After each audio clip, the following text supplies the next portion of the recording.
All right, if you go and watch Roy Jones fights, so this was in 2003, 2000, somewhere around there, right?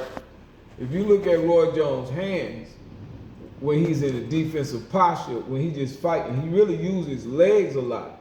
But in this particular fight, he couldn't really use his legs because he came down and dropped 20 pounds. And trust me, I did a 21-day fast and lost 40 pounds and lost a lot of strength. So I know that shit does matter.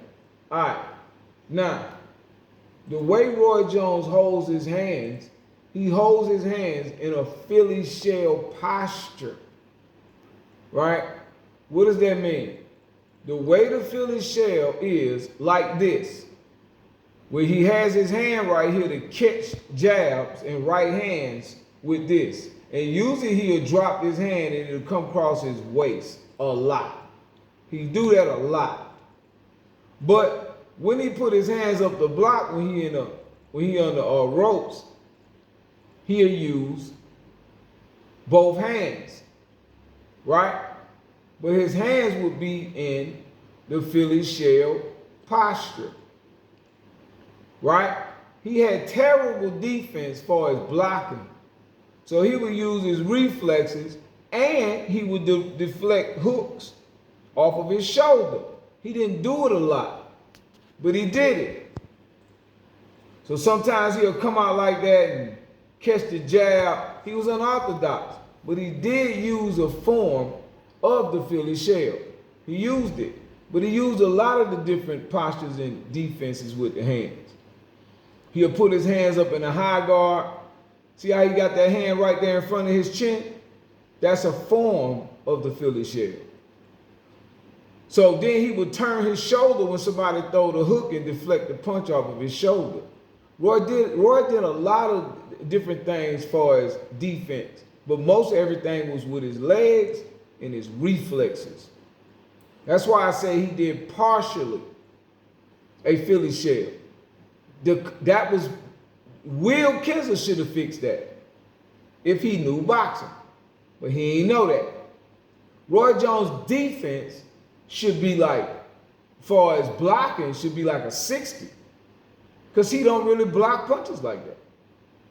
He uses reflexes, incredible superhuman reflexes, and his legs. He was fast as hell, and he was mostly offensively dominant, right?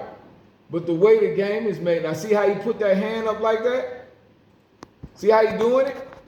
You have to have a keen eye to see this. See it? That's almost like a Philly shell posture. Look at the other guy. He in a high guard. Roy not in a high guard. Look where that right hand is. It's right in front of his face. He just don't catch hooks on this side. He'll use his legs to get away from that. Right? See, he mostly offensively dominating at this time. Look at that 1-6. And he'll throw an unorthodox punch combination. Because he was fast, ultra fast, and powerful. So he mostly was an offensive powerhouse. He really didn't use defense as far as the traditional blocker. See how he just put the high guard up? See how he just put the high guard up? See? He just put the high guard up. You saw it? Let me let you see it again. Right? As soon as he, boom, boom, he put the high guard up. Saw it? Then he put it back down because it impedes your vision to see. And he can't flow free. He needs to see. He can see the punches because he's fast. Right? So it's very difficult to see that. You got to be a boxer to know that he uses a form of the Philly shell. See? Whereas this guy using a high guard in traditional boxing. Beast.